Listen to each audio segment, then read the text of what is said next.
తెలంగాణలో సంచలనం సృష్టించిన ఫోన్ ట్యాపింగ్ కేసులో కీలక పరిణామాలు చోటు చేసుకుంటున్నాయి. ఇప్పటికే ఈ కేసులో కీలకమైన వ్యక్తులు అరెస్టు కాగా మాజీ ఎస్ఐబి చీఫ్ ప్రభాకర్ రావుతో పాటు శ్రావణ్ రావు అమెరికా పారిపోయారు.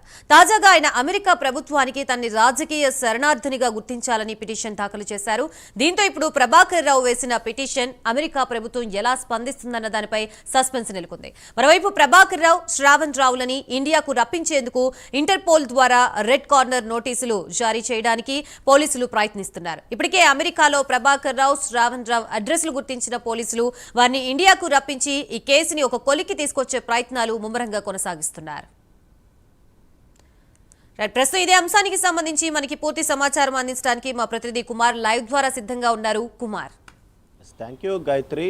ఏదైతే తెలంగాణలో సంచలనం సృష్టించిన ఈ ఫోన్ ట్యాపింగ్ కేసులో రోజుకొక కీలక పరిణామం అయితే చోటు చేసుకుంటుంది. ఇప్పటికీ ఈ కేసులోని ఏదైతే మొదటగా ప్రణీత్ రావును ఎప్పుడైతే అరెస్ట్ చేశారో అప్పటి నుంచి కూడా అతను ఇచ్చిన వాంగ్మూలం బట్టి ఈ కేసులో ఉన్న కీలకమైన వ్యక్తులు, ఎస్ఐబిలో పనిచేసిన అధికారులతో పాటు ఇటు రాజకీయవేత్తలకు కూడా నోటీసులు ఇచ్చి పోలీసులు అయితే పూర్తిగా విచారించారు.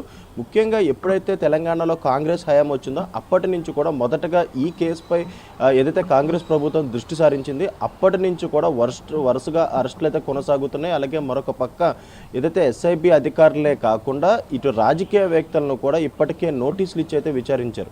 ముఖ్యంగా ఇప్పటికీ ఈ కేసు నమోదై సుమారు సంవత్సరం అయితే కావస్తుంది.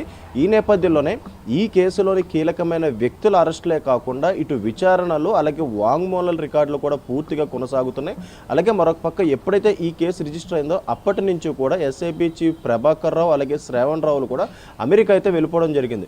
ముఖ్యంగా ఎప్పుడైతే అమెరికా వెళ్ళిపోయారో అప్పటి నుంచి కూడా పోలీసులు వాళ్ళిద్దరిని ఇండియా రప్పించే ప్రయత్నాలు అయితే చేస్తున్నారు. అలాగే మరొక పక్క ఇటు పాస్పోర్ట్లు కూడా క్యాన్సిల్ చేశారు. అలాగే మరొక పక్క ఇటు ఇంటర్పోల్ ద్వారా రెడ్ కార్నర్ నోటీసులు జారీ చేయడం కూడా పోలీసులు ముమ్మరంగా ప్రయత్నిస్తున్నారు. అలాగే ఈ నేపథ్యంలోనే ఇప్పుడు SIB chief Prabhakar Rao America government కూడా ఒక పిటిషన్ అయితే దాఖలు చేశారు. ముఖ్యంగా తనను రాజకీయ శరణార్థునిగా గుర్తించాలంటూ కూడా ఈ పిటిషన్లో పేర్కొన్నారు. ఏదైతే ఇప్పుడు కాంగ్రెస్ ప్రభుత్వం తనను చాలా ఇబ్బంది పెడుతుందని గత 10 ఏళ్లలో బీఆర్ఎస్ హయాంలో ఉన్న సమయంలోని తను కీలకమైన పొజిషన్లో పనిచేసినట్లు కూడా ఈ పిటిషన్లో అయితే పేర్కొన్నారు. అలాగే మరొక పక్క తన ఆరోగ్య రీత్యా కూడా ప్రస్తుతం ఫ్లోరిడాలోని తన కుమారుని వద్ద దగ్గర తను ఉన్నానంటూ కూడా ఆయన అయితే ఈ పిటిషన్లో పేర్కొన్నారు. అలాగే మరొక పక్క చికాగోలోని శ్రావణ్ రావు కూడా నివసిస్తున్నాడు. ఈ నేపథ్యంలో పోలీసులు ఇప్పుడు చికాగోలో శ్రావణ్ రావుకు సంబంధించిన అడ్రస్ను కూడా కనుగొన్నారు. అలాగే మరొక పక్క వీళ్ళిద్దరిని ఇండియాకు రప్పించేందుకు కూడా తీవ్రమైన ప్రయత్నాలు అయితే చేస్తున్నారు. అసలు ఈ కేసు మొదటగా ఎప్పుడైతే 2023 డిసెంబర్లో నమోదైందో అప్పటి నుంచి మొదటగా ప్రణీత్ రావును అరెస్ట్ చేసిన తర్వాత అతనిచ్చిన డేటా ప్రకారం అంటే ఎప్పుడైతే ఈ హార్డ్ డిస్క్లు డేటా ధ్వంసం చేశారో అప్పటి నుంచి కూడా ఈ కేసుపై కాంగ్రెస్ ప్రభుత్వం చాలా సీరియస్గా తీసుకుంది. ఎందుకంటే గత బీఆర్ఎస్ హయాంలోని చాలా కీలకమైన వ్యక్తులు వీళ్ళు ఫోన్ ట్యాపింగ్ చేశారు.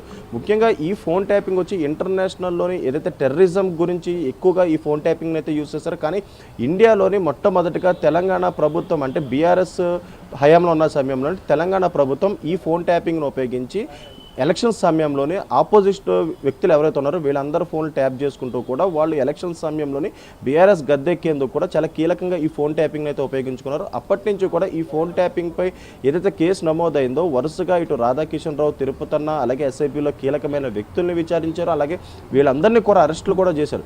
ఇప్పుడు తాజాగా వీళ్ళందరూ ఇచ్చిన వాంగ్మూలం ప్రకారం చూసుకున్నట్టయితే A1గా ఉన్న ఎస్ఐబి చీఫ్ ప్రభాకర్ రావే కీలకమైన వ్యక్తిగా అయితే ఇప్పటికీ పోలీసులు అయితే అంచనా వేస్తున్నారు. ఈ నేపథ్యంలోనే ఇటు శ్రావణ్ రావులు ప్రభాకర్ రావును ఇండియా రప్పించే ప్రయత్నంలో వీళ్ళు ఇప్పుడు ఎస్ఐబి చీఫ్ ప్రభాకర్ రావు మాత్రం యూఎస్ గవర్నమెంట్కి ఒక పిటిషన్ అయితే దాఖలు చేసుకున్నారు. తను రాజకీయ శరణార్థునిగా గుర్తించాలంటూ కూడా ఈ పిటిషన్లో పేర్కొన్నారు. కానీ ఇప్పుడు అమెరికన్ గవర్నమెంట్ ఈ పిటిషన్ని ఎలా స్పందిస్తుందో మనం వేచి చూడాల్సి ఉంది. ఒకవేళ కనుక ఈ పిటిషన్ కనుక అమెరికన్ గవర్నమెంట్ కొట్టేస్తే ఖచ్చితంగా ఎస్ఐబి చీఫ్ ప్రభాకర్ రావుని ఇండియాను రప్పించే ప్రయత్నాలు అయితే ఖచ్చితంగా చేస్తారు. వాస్తవంగా ఈ కేసులోని మొదటి నుంచి కూడా అప్పటి బీఆర్ఎస్ హయాంలోని అప్పటి ప్రతిపక్ష నేతగా ఉన్న రేవంత్ రెడ్డిని టార్గెట్గా ఈ ఫోన్ ట్యాపింగ్ చాలా కీలకంగా వ్యవహరించింది. రేవంత్ రెడ్డిదే కాకుండా బీఆర్ఎస్లోని అగ్రనేతలు ఎవరైతే పార్టీలు మారుతున్నారో వాళ్లపై కూడా ఈ ఫోన్ ట్యాపింగ్ని కీలకంగా వ్యవహరించారు. ముఖ్యంగా బీజేపీ నాయకులు కావచ్చు, ఇటు రేవంత్ రెడ్డి కావచ్చు, రేవంత్ రెడ్డి సోదరులు కావచ్చు, అలాగే తన అనుచరులు కావచ్చు, వీళ్ళందరిపై కూడా ఈ ఫోన్ ట్యాపింగ్ని కీలకంగా వ్యవహరించారు. ఎప్పుడైతే తెలంగాణలో కాంగ్రెస్ ప్రభుత్వం హయాంలోకి వచ్చిందో అప్పటి నుంచి కూడా ఈ ఫోన్ ట్యాపింగ్పై కీలకంగా దీనిపై దృష్టి సారించడంతోనే ఇప్పుడు ఈ కేసు తారస్థాయికి చేరిందని చెప్పొచ్చు. ఇప్పుడు ఎస్ఐబి చీఫ్ ప్రభాకర్ రావు అలాగే శ్రావణ్ రావులు గారికి ఇండియాకి రప్పిస్తే ఈ కేసులోని బీఆర్ఎస్లోని అగ్రనేతల పేర్లు బయటకు వచ్చే అవకాశం ఉంది.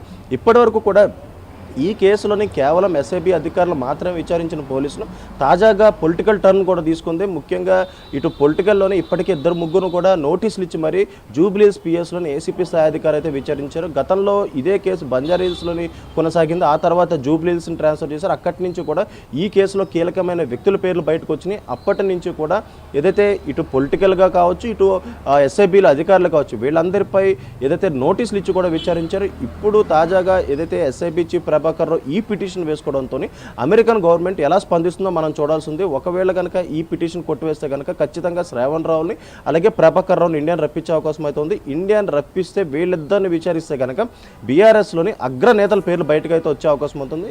ఎందుకంటే అప్పటి అధికారులు ఎవరైతే వీళ్ళు అరెస్ట్ చేశారో వీళ్ళందరూ వాంగ్మూలంలో కూడా ఏదైతే రాజకీయవేత్తలు చెప్పిన తర్వాత ఎస్ఐబి చీఫ్ ప్రభాకర్ రావు తమకు ఆదేశాలు ఇస్తేనే ఈ ఫోన్ ట్యాపింగ్లు చేశామంటూ కూడా వీళ్ళు వాంగ్మూలంలో అయితే ఇవ్వడం జరిగింది. ఈ నేపథ్యంలోనే ఇప్పుడు వీళ్ళిద్దరిని కనుక ఇండియాకి రప్పించి కనుక విచారిస్తే ఖచ్చితంగా బీఆర్ఎస్ అగ్రనేతల పేర్లు అయితే బయటకు వచ్చే అవకాశం అయితే ఉంది Gayatri. Right, thank you for the update Kumar.